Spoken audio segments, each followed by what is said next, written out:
नमस्कार, study IQIS Hindi में आप सभी लोगों का स्वागत है। मेरा नाम है मनीष श्रीवास्तव और मुद्दे की बात कार्यक्रम में आज हम बात करेंगे ज्ञानवापी पे आई नई अपडेट के बारे में।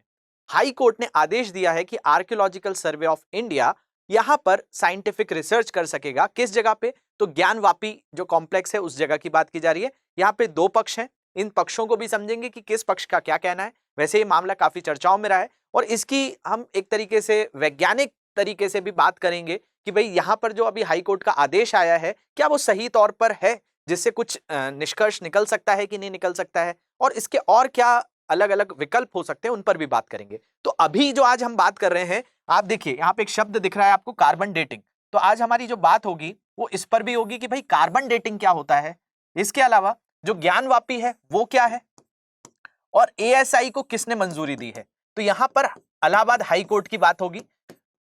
अभी इलाहाबाद हाई कोर्ट क्यों आया इसमें, तो इसके बारे में भी हम समझेंगे कि भाई हाई कोर्ट ने ये आदेश क्यों दिया है। क्योंकि इसके पीछे कई सालों से अलग अलग लोगों के द्वारा पिटीशन फाइल की जा रही थी और उस पिटीशन पे ये चर्चा मामला जो है 2022 में सितंबर माह में चर्चा में आया था और अक्टूबर में जो जिला सत्र न्यायालय होती है, सेशन कोर्ट्स होती हैं, उन्होंने यहाँ पे कार्बन डेटिंग की जो परमिशन थी उसको खारिज कर दिया था। अब देखिए यहाँ पे दो पक्ष हैं, एक पक्ष हिंदू पक्ष है। हिंदू पक्ष का मानना है कि जो ज्ञानवापी कॉम्प्लेक्स है वहां पर जो चीज है वो है शिवलिंग। दूसरा जो मुस्लिम पक्ष है, जो ज्ञानवापी मस्जिद के जो लोग हैं या कमेटी के जो लोग हैं, उनका मानना है ये फव्वारा है। तो फाउंटेन और दूसरी चीज शिवलिंग के बीच में ये खींचातानी चलती रहती है। अब इसके लिए बीच में कोर्ट्स भी आती हैं।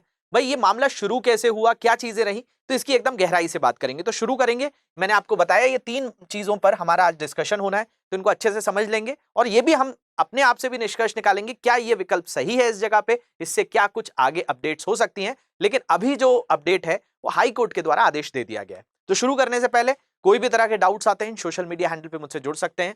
लेक्चर की PDF ऊपर दिए गए टेलीग्राम ग्रुप से आप ले सकते हैं।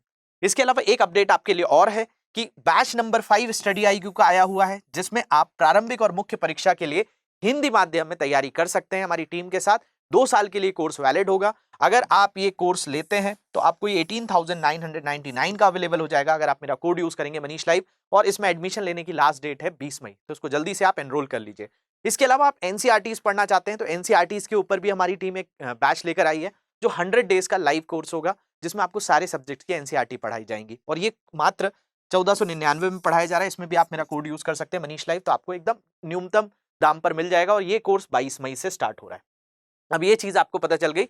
अब हम आ जाते हैं हमारे टॉपिक पे।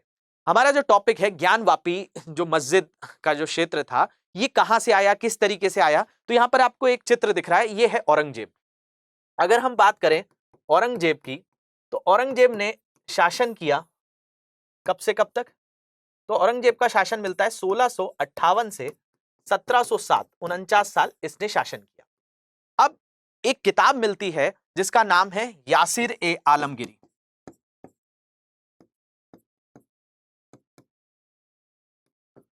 यासिर-ए-आलमगीरी की बात कर रहे हैं और यासिर-ए-आलमगीरी किसकी किताब है, तो शाकिब खान की किताब है। इस शाकिब खान की जो किताब थी इसमें दिया गया था कि भाई 1669 में एक मस्जिद बनवाई गई है जिसका नाम था ज्ञानवापी। ये कहां से मिला आपको, यासिर-ए-आलमगीरी। मतलब जब औरंगजेब का शासन काल चल रहा था तो शासन काल में 1669 में एक मस्जिद बनवाई गई थी और ये मस्जिद एक मंदिर को तुड़वाकर बनाई गई थी। ज्ञानेश्वर जो महादेव मंदिर कहलाता है वो कहा गया, और वो कौन के द्वारा तोड़ा गया था, तो अबुल हसन एक तरीके से सूबेदार हुआ करता था किसका, औरंगजेब का।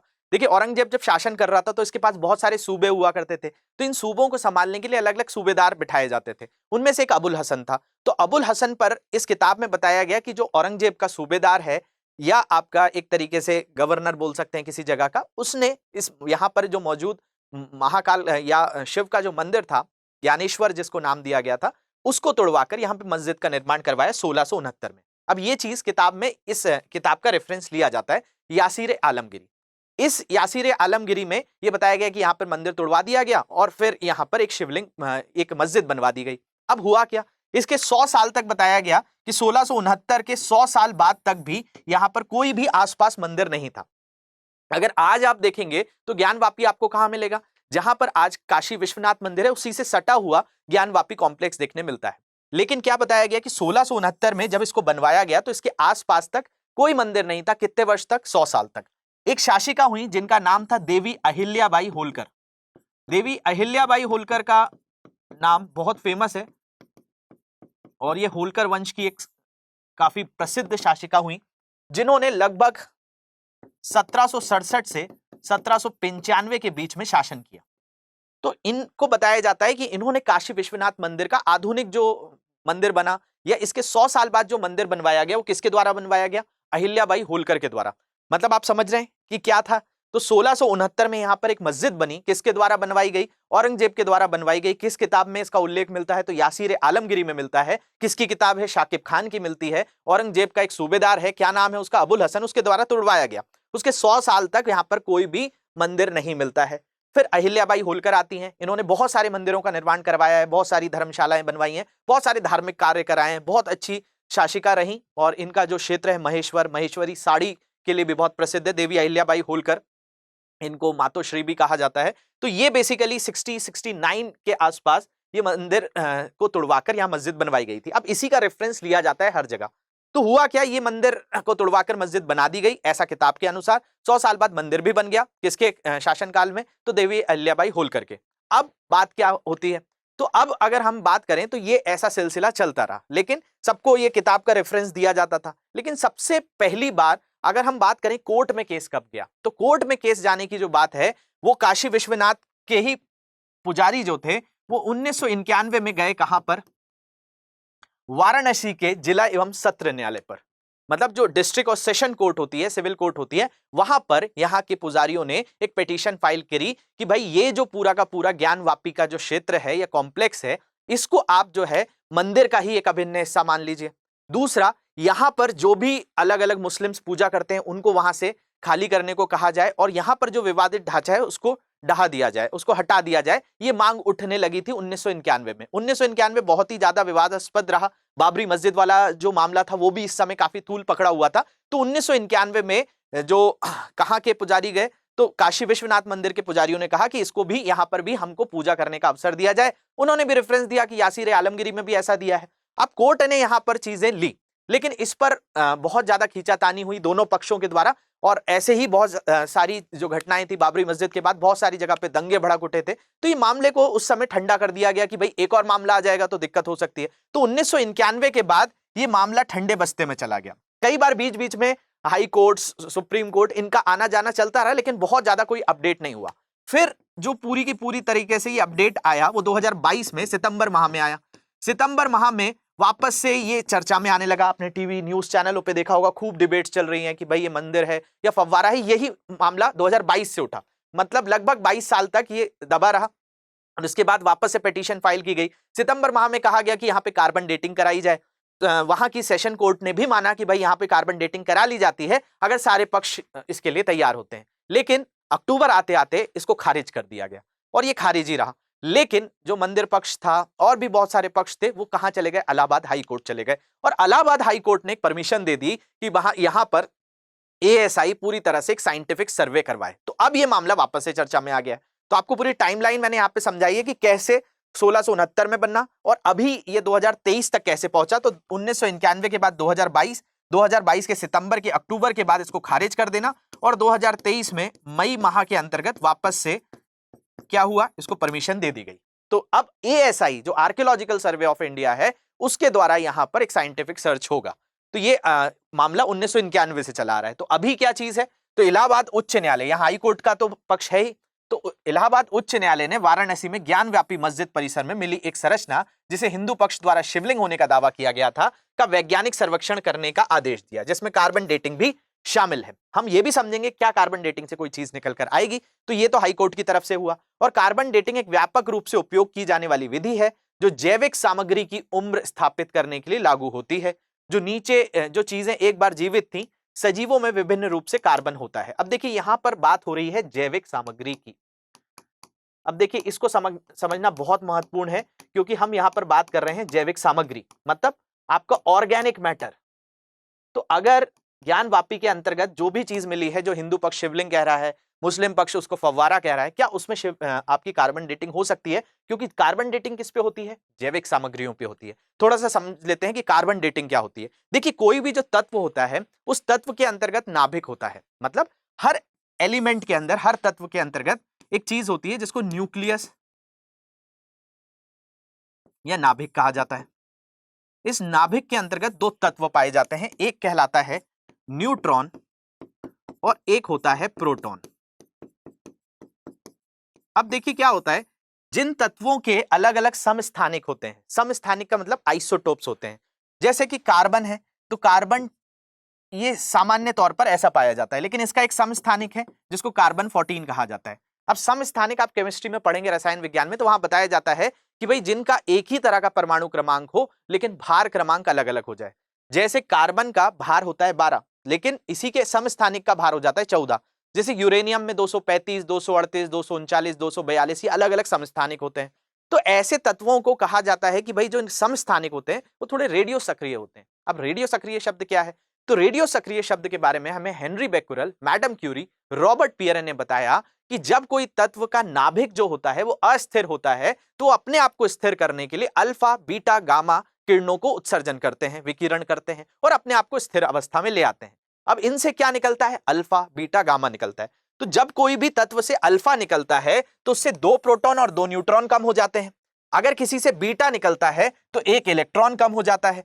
अगर किसी से गामा निकलता है तो एक फोटोन जो होता है, मतलब एक प्रकाश का पैकेट जो होता है, लाइट्स के पैकेट होते हैं, वो निकलते हैं। ये क्यों निकलते हैं? ये सारी चीजें क्यों होती हैं? क्योंकि उसके नाभिक को स्टेबल करना होता है, स्थिर करना होता है। में जो चीज है वो अपने आप को स्थिर अवस्था में लाना चाहती है, चाहे एटम हो चाहे हम हो। हमें भूख लग रही है तो हम खाना खाएंगे, क्यों? क्योंकि हमारे स्टमक में, हमारे शरीर के अंतर्गत हलचल मची हुई है, तो उस हलचल को बैलेंस करने के लिए ये एक तरीका है। तो वैसे ही एटम्स भी करते हैं, वैसे ही तत्व भी करते हैं। तो ऐसे ही ये जो तकनीक है, हम कार्बन डेटिंग की बात कर रहे हैं, वो भी इसी पर आधारित है कि भाई इससे क्या निकलते रहते हैं, अलग अलग तत्व निकलते रहते हैं। अब होता क्या है, हम सारे जीवों में एक चीज कॉमन है, हम चाहे कार्बोहाइड्रेट खाएं, मतलब हमने रोटी खाई, हमने चावल खाया, कुछ भी खाया, उसमें कार्बोहाइड्रेट भी है, प्रोटीन भी है। तो हमें प्रकृति से क्या मिलता रहता है? हमें कार्बन मिलता रहता है। हमारे भोजन के माध्यम से, वायुमंडल के माध्यम से, सारी चीजें हमारे शरीर में कार्बन जाता रहता है। अब जब तक हमारे शरीर में कार्बन जाता रहता है तब तक तो ठीक है, लेकिन जैसे ही किसी की मृत्यु होती है तो कुछ चीजें जो हैं हमारे शरीर में, ये इंट्रैक्शन थोड़ा सा डिस्टर्ब होता है। अब समझिए, ये तो मैंने आपको समझाया कि भाई क्या होता है, न्यूट्रॉन और प्रोटॉन नाभिक के अंतर्गत होता है, और जब ये किसी में स्थिर नहीं होगा तो क्या होगा? उत्सर्जन होगा, अल्फा का, बीटा का, गामा का, ये चीजें चलती रहेंगी। अब क्या होता है, जब तक कोई जीव रहता है तो उसके अंदर कार्बन सामान्य तौर का भी रहता है और कार्बन 14 भी रहता है। लेकिन जैसे ही किसी की मृत्यु होती है तो ये तो हमेशा स्थिर रहेगा। ये चाहे 50 साल, 100 साल, 1000 साल बाद भी आप किसी के शरीर से किसी का कंकाल मिला, डायनासोर का मिला, तो आप उसकी एज कैसे पता करते हो? तो आप कार्बन 12 से नहीं पता करते हो, आप यहां पे कार्बन 14 का इस्तेमाल करते हो, क्योंकि कार्बन 14 जो होता है इसका रेशो धीरे धीरे कम होता जाता है। अब जीव तो मर चुका है, अब ना वो भोजन करेगा, ना वो किसी तरीके से वायुमंडल से कोई ऑक्सीजन को लेगा या कार्बन डाइऑक्साइड का किसी भी तरह से अपने अंदर अवशोषण करेगा।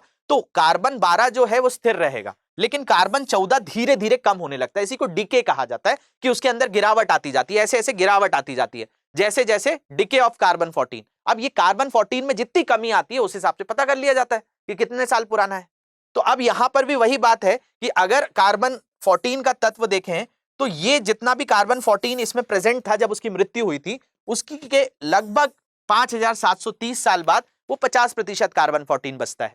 25 साल बाद 25% जो बचता है वो 11460 साल बाद बचता है, और 17190 साल के बाद लगभग 12.5% बचता है। तो ऐसे धीरे धीरे कम होता जाता है। मतलब जैसे जैसे किसी की उम्र निकलती जाएगी, तो कैसे उम्र पता कर लोगे आप? तो आप कार्बन डेटिंग का प्रयोग करोगे और उससे यहां की चीजें पता कर लोगे। तो कार्बन डेटिंग वही तकनीक है कि भाई कोई भी जैविक तत्व की बात हो रही है। देखिए, जैविक तत्व का मतलब है या तो हम किसी पादप की बात कर लें, प्लांट्स की बात कर लें, या जंतु की बात कर लें। अब ज्ञानवापी में सीधे तौर पर अगर कोई भी बोल दे कि कार्बन डेटिंग से इसका हल निकल जाएगा, तो कैसे निकलेगा? ना वो आपका जो शिवलिंग या फव्वारा है वो ना कोई पादप है, ना कोई जंतु है। मान लिया जाए उसके नीचे कोई पेड़ पौधा भी होता तो सुप्रीम कोर्ट का सीधा आदेश है कि उस स्ट्रक्चर के साथ कोई छेड़छाड़ नहीं होगी। वहां पर आप उसको खुदाई नहीं कर सकते, उसको उखाड़ नहीं सकते, उसको तोड़ नहीं सकते। तो कार्बन डेटिंग से बहुत ज्यादा सफलता मिलने का अनुमान नहीं है, क्योंकि कार्बन जो है वो उस तरीके से काम करता है कि उसके अंदर कार्बन तत्व कितने हैं। तो क्या चट्टानों में या पत्थरों में या किसी भी ऐसे स्ट्रक्चर्स में कोई टेक्निक है कि नहीं है? तो साइंटिफिक टेक्निक है जिसको यूरेनियम डेटिंग कहा जाता है, या फिर आपका आर्गन पोटेशियम डेटिंग का भी इस्तेमाल किया जा सकता है, लेकिन आपका कार्बन डेटिंग से बहुत सटीक तरीके से चीजें निकल कर नहीं आएंगी, क्योंकि इसमें तो कार्बन का जो क्षय हो रहा है, डिके का मतलब क्षय की बात की जा रही है कि कार्बन का कितना क्षय हुआ है, इससे आप अनुमान लगा सकते हैं, लेकिन सटीक तौर पर कैसे पता चलेगा? इसके लिए आपको चट्टानों के अंतर्गत जो यूरेनियम होता है, इस यूरेनियम की बात की जाती है। यूरेनियम धीरे धीरे कम होता जाएगा और आपको बताता जाएगा, ये जितना भी आपका रेडियो सक्रिय पदार्थ होते हैं, जितने भी रेडियो सक्रिय पदार्थ होते हैं, ये धीरे धीरे क्या करते हैं, अल्फा बीटा गामा उत्सर्जित करते हैं और ये धीरे धीरे किस में बदल जाते हैं, लेड में। लेड जिसको आप शीशा कहते हैं, उसमें परिवर्तित हो जाते हैं, जिनको साइंटिफिकली पीबी से शो किया जाता है, यूरेनियम को यू से शो किया जाता है। तो इससे आप पता कर लेते हैं कि भाई ये लेड अगर बदल गया है तो इससे इसकी उम्र निकाल ली जाती है। मतलब प्रारंभ में चट्टान में केवल यूरेनियम होता है, लेकिन समय के साथ रेडियोधर्मी यूरेनियम क्षय हो जाता है। जैसे कार्बन क्षय हो रहा है, वैसे रेडियोधर्मी यूरेनियम भी क्षय होता है, और एक बहुचरण क्षय श्रृंखला है, मतलब ये मल्टी स्टेज है, बहुत समय लगता है। यूरेनियम 238 में अब तक का सबसे लंबा आधा जीवन। अब देखिए, मैंने आपको कार्बन का आधा जीवन लगभग 5700 साल बताया था, लेकिन यूरेनियम के अंतर्गत आधा जीवन 4.5 बिलियन वर्ष है। 1 बिलियन में 100 करोड़ होता है, तो इतने साल भी पुरानी चीज है तो पता कर ली जा सकती है यूरेनियम से। फिर तो यहां पर हमारा केस जो है वो 1669 का है। अगर 1669 से पहले की चीजें मिल जाती हैं उस ज्ञानवापी कॉम्प्लेक्स से, तो केस सॉल्व हो जाएगा कि इससे पहले तो यहां पर मस्जिद नहीं थी, तो अगर यहां पर कोई चीज प्रेजेंट होगी तो उससे हल निकल जाएगा। अब क्षय श्रृंखला सीसा 206 के साथ समाप्त होती है। अब ये शीशा मतलब लेड की बात कर रहे हैं, 206 के साथ समाप्त होती है। जितना भी लेड पूरा कन्वर्ट हो जाएगा वो बता देगा कि भाई इतनी उम्र है, और जितनी अधिक सीसा उतनी ही पुरानी चट्टान होती है। तो ये तकनीक तो भी कारगर है, लेकिन कार्बन डेटिंग से बहुत सारी चीजें नहीं निकलेगी। लेकिन एएसआई को क्या दिया गया है, तो साइंटिफिकली रिसर्च करने को, शोध करने को कहा गया है। तो अब ये मामला चला जा चुका है हाई कोर्ट से एएसआई के पास। अब हो सकता है कि जो दूसरा पक्ष है, मस्जिद का पक्ष है, मुस्लिम पक्ष है, वो सुप्रीम कोर्ट की तरफ जाए और कुछ नई अपडेट आए। लेकिन अभी तक की जो बात है वो एएसआई के द्वारा इस पर शोध किया जाएगा, साइंटिफिकली कार्बन डेटिंग। तो होप आपको समझने आ गया होगा। अगर इसकी लेक्चर की पीडीएफ चाहिए तो आपको इस टेलीग्राम ग्रुप से मिल जाएगी। ये सारे मेरे सोशल मीडिया हैंडल्स हैं, इन पे भी आप जुड़ सकते हैं। इसके अलावा 2 इंपॉर्टेंट अपडेट्स आपके लिए हैं कि फाउंडेशन बैच में अगर आप एनरोल करना चाहते हैं तो इसकी डेट है आपकी 20 मई। इस 20 मई तक आप इसमें एडमिशन ले सकते हैं। मेरा कोड मनीष लाइफ यूज करेंगे तो आपको 18,999 का मिलेगा। इसके अलावा आप एनसीईआरटी के बैच में भी एनरोल कर सकते हैं। 22 मई से बैच स्टार्ट हो रहा है। कोड यूज करेंगे तो आपको 1499 में बैच मिल जाएगा। तो होप सारी चीजें आपको समझ में आ गई होंगी। मिलते हैं अगले सेशन में कुछ नए टॉपिक्स के साथ। तब तक के लिए धन्यवाद।